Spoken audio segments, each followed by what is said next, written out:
ഇവരനുഭവിച്ച same വിഷമം 6 വർഷങ്ങൾക്ക് മുമ്പ് ഞാൻ അനുഭവിച്ചതാണ്. ഞാൻ എൻ്റെ ഫാമിൽ ഉണ്ടായിരുന്ന സമയത്താണ് പെട്ടെന്നൊരു ഒരു ഒരു കിടാവ് നിലത്ത് വീണ് വയറ് വീർത്ത് അത് ചത്തു. എന്താ കാരണം മനസ്സിലാവുന്നില്ല. അടുപ്പിച്ച് ഞാൻ ഈ തുറന്നു വിട്ട് തീറ്റ തിന്നുന്നൊരു സമ്പ്രദായത്തിൽ വളർത്തുകയാണ്. 22 പശുക്കളാണ് രാവിലെ തൊട്ട് വൈകുന്നേരത്തിനുള്ളിൽ വീണ് ഇതേപോലെ വയറ് വീർത്ത്. അതെല്ലാം ഉണ്ടായത്. വയറ് വീർത്ത് 4 കാലും മുകളിലേക്ക് വരും. നാക്കിൽ നിന്നൊരു നൊരയും വന്നില്ലേ, അത് തന്നെ നാക്ക് കടിച്ചിട്ടാണ് ചാവുന്നത്. ഇത് പുല്ലിൽ വരുന്ന അല്ലെങ്കിൽ ഏതെങ്കിലും ഇലയിൽ നിന്ന് വരുന്ന ഒരു വിഷാംശമാണെന്ന് പറയുന്നു. എൻ്റെ വീട്ടിലങ്ങനെ വിഷമടിച്ചൊരു പുല്ല് ഇതുവരെ വളർത്തിയിട്ടില്ല. പക്ഷെ അതെങ്ങനെ സംഭവിച്ചു എന്നുള്ളത് നമുക്കറിയില്ല. എറണാകുളത്തു നിന്നുള്ള ഡോക്ടേഴ്സൊക്കെ വന്നു. ഒരാഴ്ച എടുത്തു ഇതിൻ്റെ ബ്ലഡ് റിസൾട്ടൊക്കെ വരാൻ. അപ്പോഴും പറഞ്ഞത് വിഷാംശം എന്ന് പറഞ്ഞു എന്നല്ലാതെ അതിനൊരു പ്രതിവിധി ഒന്നും ഉണ്ടായില്ല. എന്തായാലും അതിൻ്റെ ഒരു നഷ്ടം, കാരണം എൻ്റെ വീട്ടിലെ ഓരോ പശുക്കളെയും ആരെങ്കിലും കാശ് കൊടുത്ത് മേടിച്ചിട്ടുള്ളതല്ല. എല്ലാം ഞാനും എൻ്റെ ഭാര്യയും മക്കളും പോയി നോക്കി മേടിച്ചിട്ടുള്ളതാണ് തുടക്കകാലത്തെല്ലാം. അതുകൊണ്ട് തന്നെ ഇതിന് ഓരോന്നിനും പേരിട്ടിട്ടുള്ളത് എൻ്റെ മോളും മോനും ഒക്കെ തന്നെയാണ്. അപ്പോൾ അത് നഷ്ടപ്പെടുമ്പോൾ ഉണ്ടാകുന്നൊരു വേദന എന്ന് പറഞ്ഞാൽ, മാത്രമല്ല 22 പശുക്കളെയും JCB എടുത്ത് കുഴിച്ചു മൂടുന്ന സമയത്ത് ഞാനും എൻ്റെ ഭാര്യ എൻ്റെ ജീവിതത്തിൽ ഏറ്റവും കൂടുതൽ കരഞ്ഞിട്ടുള്ള സമയം അതായിരിക്കാം.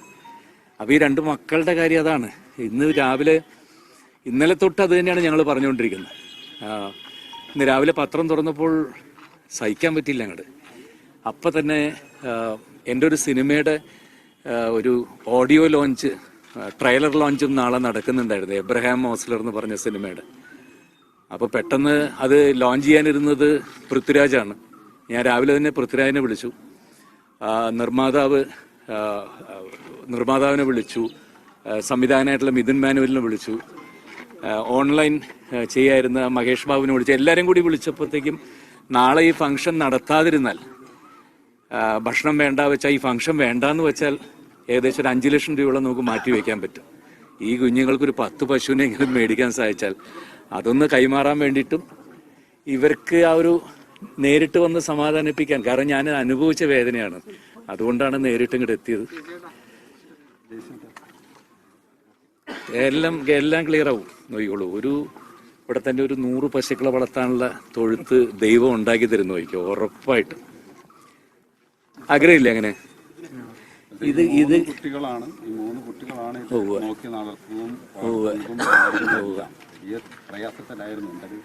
ഇത് കഴിഞ്ഞിട്ട് നീ കൂടെ വരികയാണെങ്കിൽ ഞാൻ വേണമെങ്കിൽ കൃഷ്ണഗിരിക്ക് കൂടെ വരാം. ഞാൻ എപ്പോഴും പശുക്കളെ എടുക്കുന്ന അവിടെ നിന്നാണ്.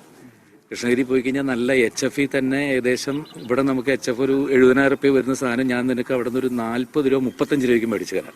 ട്രാൻസ്പോർട്ടിങ് കാശും കുറച്ചിട്ട്. എനിക്ക് അറിയുന്ന ഒരുപാട് അവിടെ തമിഴ് ഡീലേഴ്സ് ഉണ്ട്.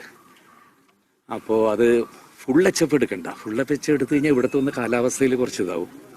ഒരു മീഡിയമായിട്ട് എടുത്തു കഴിഞ്ഞാൽ ഒരു 40 രൂപ 35 രൂപയ്ക്ക് എടുത്തു കഴിഞ്ഞാൽ പോയിട്ട് നമുക്കൊരു 10-15 കൊണ്ടുവരാം കേട്ടാ.